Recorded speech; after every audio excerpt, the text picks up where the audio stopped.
So,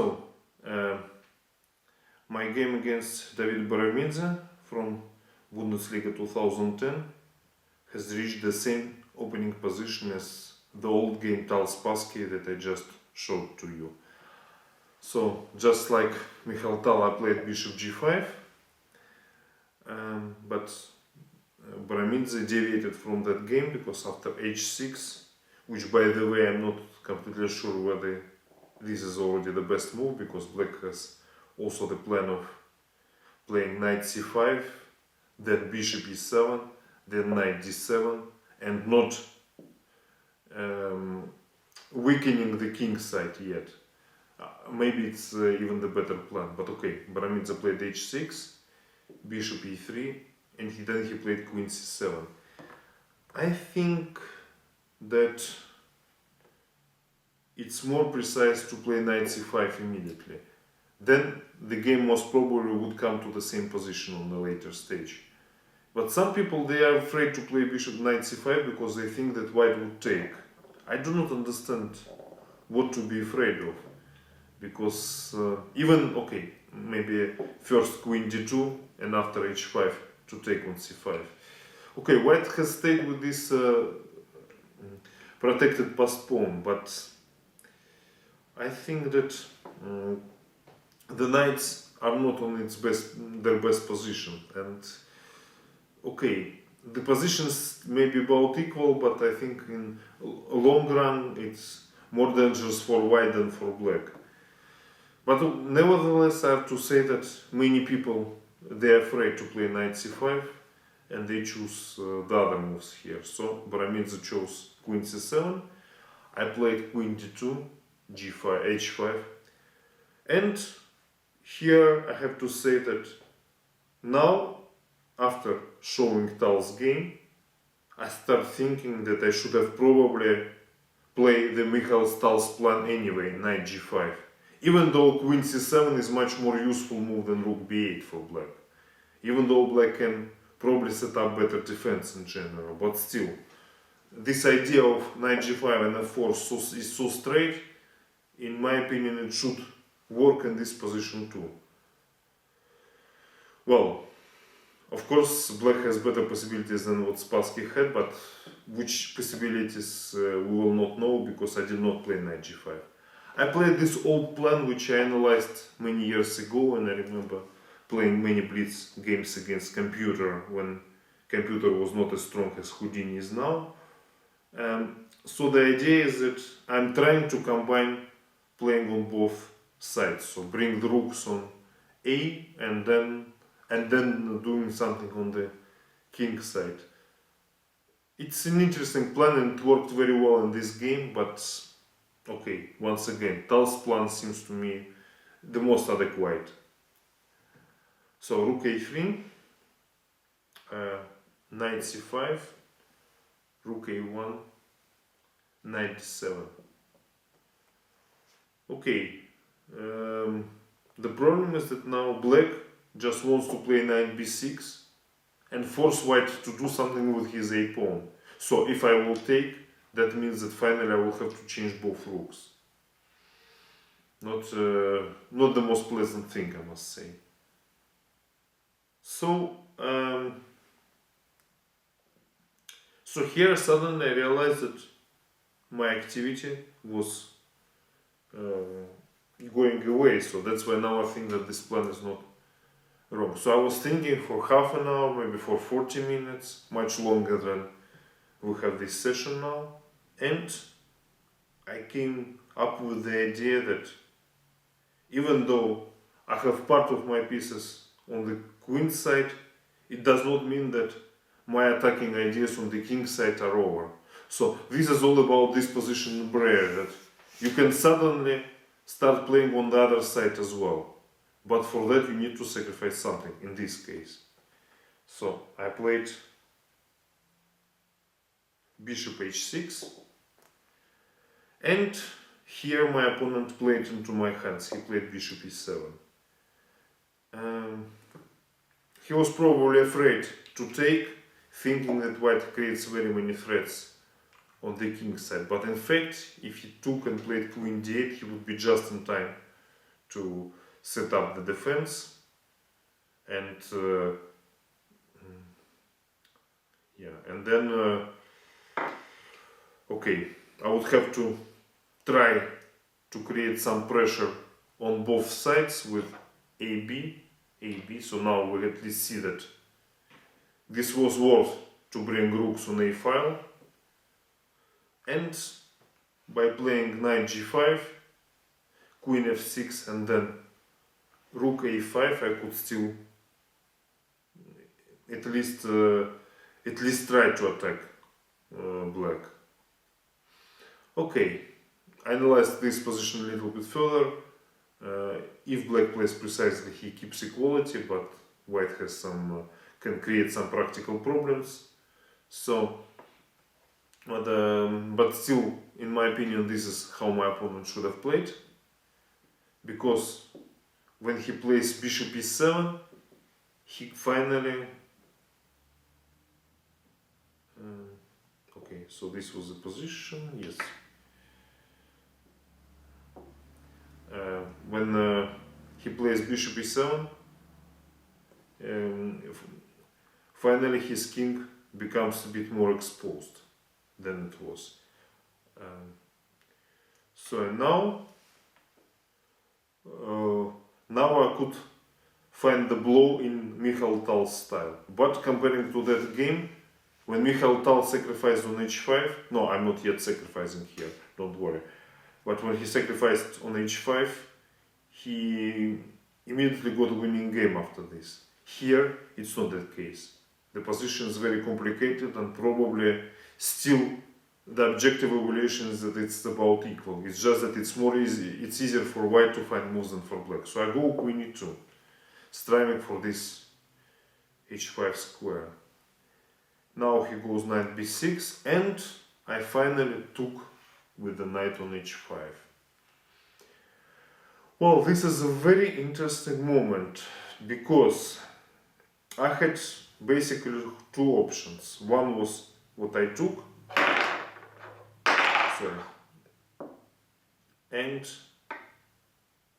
but it allows black not just take my knight, but also take on a4, which he did.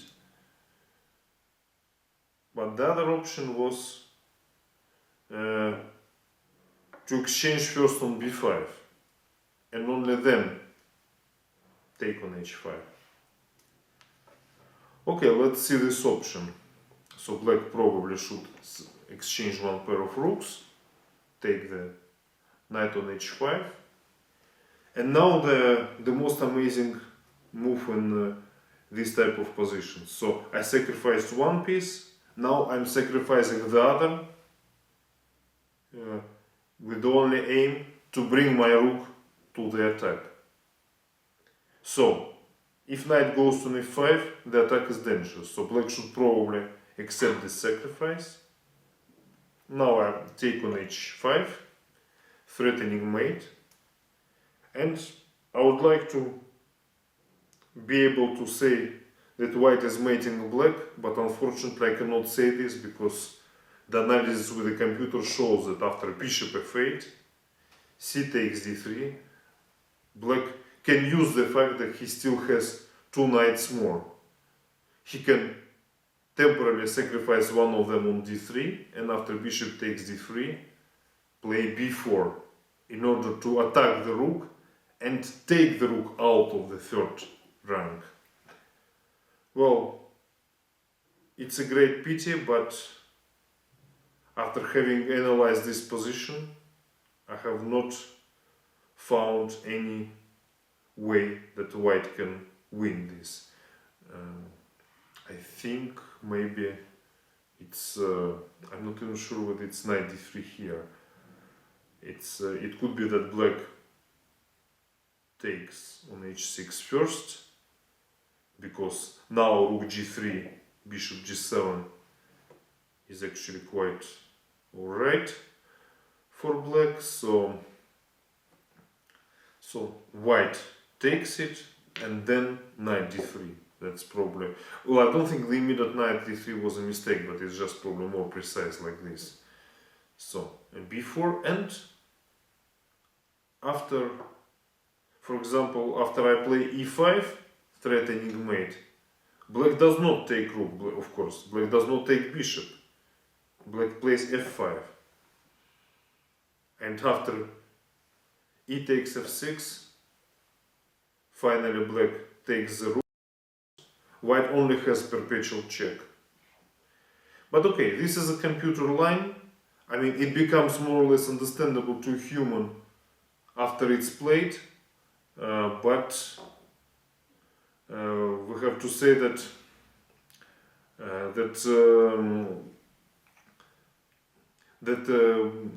in order to defend properly in such complicated positions, you should see these lines to the end from both sides, white and black. So in the game, I did not take on b5. I took immediately on h5. Well, now the variations after g takes h5, knight d4 would be quite similar to what we looked at, but with the exception of the fact that I would still have the rook on a3. So, in those lines when b4 pawn would attack my rook, I would actually have an opportunity to simply sacrifice it. For example, here takes, knight d3, bishop d3, b4. I can simply go away with my bishop, and or even here, yeah, bishop takes c4, even better. Pawn takes, rook takes, and then rook g3 mate is inevitable. So, in that sense, of course, taking on h5 without exchanging on b5 made much more sense. But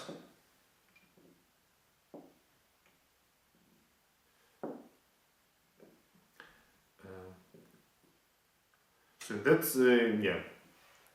In that respect, it makes much more sense to sacrifice the knight immediately. But there is a drawback. The drawback is that now black is not obliged to take the knight. Black has attacked also the white's pawn, and he can take it. Also threatening to take another pawn on b2. So now the question is what to do. If I'm just going away with my knight, trying to create attack on the king's side, I would lose also this second pawn, and okay. Not only that I'm losing the pawn, but also black knights become very active, black gets counterplay, and it's very dangerous to play chess like this. I mean, if you know that you are pawn down with positional disadvantage, if you don't make black, you will lose the game. And right here, probably white is not going to mate black. Well, the way of attacking like knight g5, like in the game, would now not be so great because of f6. The e6 square is covered. So, I believe that I have to take on a5. And after knight takes a4, I played knight g5, continuing the attack. Okay, after knight g5, the position is around equal. I will later explain why. I had one very interesting line, but it would not give me the winning attack if I sacrificed first the knight, the rook for the knight, and after taking, go knight g5, now threatening queen f3 and so on. Now black would be able to parry white's threats by playing queen d8. So the white idea would be to open all the files and play f4, e takes f4, queen g4, knight takes f7, king takes f7, queen g4, threatening queen e6 mate. But unfortunately, there is no win after bishop c8, queen takes f4 check, king g8, rook f1, king h7. So now, after queen f7, queen g7, king takes h5, there is even no perpetual check, or so that's why white tries to play g4 to have more pieces for the attack, but black is still able to prevent white from mating him by playing rook g8, g5, queen a8, and the last resource of white, like bishop, knight takes f6 check, queen, bishop takes f6, queen h4, trying to mate in, fails to a very strong check bishop d4, because if black now plays rook h8, pawn takes, white wins, king g8, f7, winning the queen. But there is this important intermediate check, after which black releases the space for his king, and now white has an extra rook. So the question is, why did I show all these variations with rook takes a4? Okay, now I would like to give you an answer. So in the game I played knight g5 immediately, and my opponent played the wrong move, queen d8, after which black is already lost. So I played f4, exactly the same idea.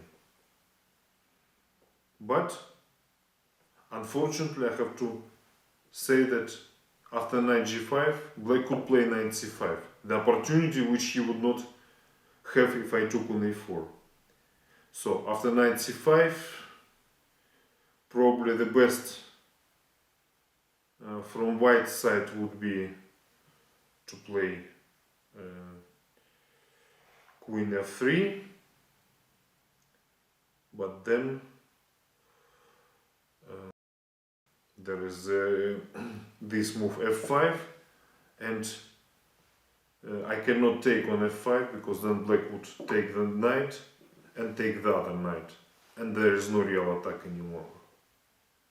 So after f5 I would have to play knight g3, okay, and then the position would be equal because we have equal material, complicated position. Okay, let's assume that it's equal. But as I said, my opponent played queen d8 like in previous variation, and I played f4. And now, okay, he played knight c5, after which his position is just lost, but I want to show you the variation with the e takes f4. Let's hope you did not forget the white's attacking plan. So, knight takes f7, king takes f7, queen g4, threatening mate, bishop c8, queen takes f4, king g8, rook f1, threatening mate, king h7, g4, threatening something with queen f7 check, or g5 and then queen f7.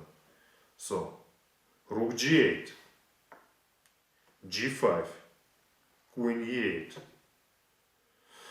knight f6 check, bishop takes f6, queen h4, threatening mate, bishop f8. And so if rook h8, g takes f6 is winning. Okay, you remember all this, of course. So you will ask me, but bishop d4 check, and rook h8, and king escapes. But okay, in this situation king does not escape because white brings the other rook to f3.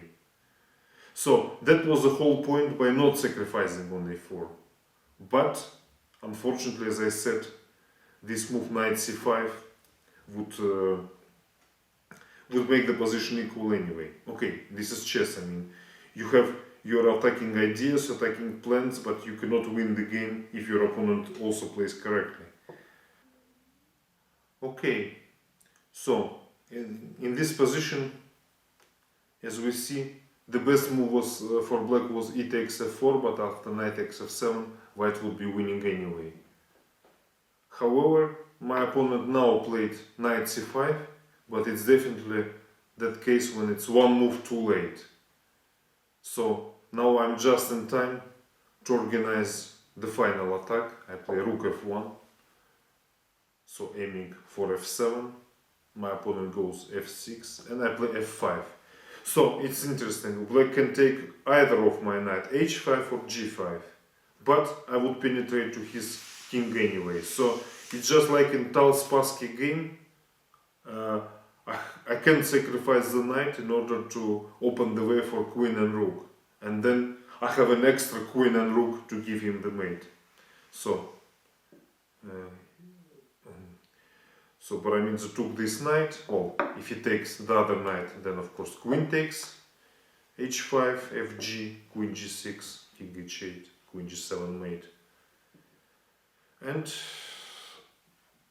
after he took this knight, I took his pawn, and now rook f7 comes. Okay, David played knight d7, rook f7, knight f8, trying to bring one piece to defend black's king, but just like in the game Tal Spassky, how one knight can compete with queen, rook, bishop and knight. No way. So after queen f3, queen b6 check, king h2, Baramidze resigned because my next move is rook g7, and after king h8, queen f7, and then it's mate. So it's interesting how sometimes in those close positions one can disregard the possible attack against king, and then suddenly you have no pieces to defend while your opponent is attacking with all the pieces. And just like in Tal Spassky game, this bishop at the end was useless, this rook was useless, and even queen after all was useless. But okay, as we saw, during the game things were not so clear if Baramidze defended correctly. Okay, but still I was very happy to win this game using some of Mikhail Tal's ideas in the same opening.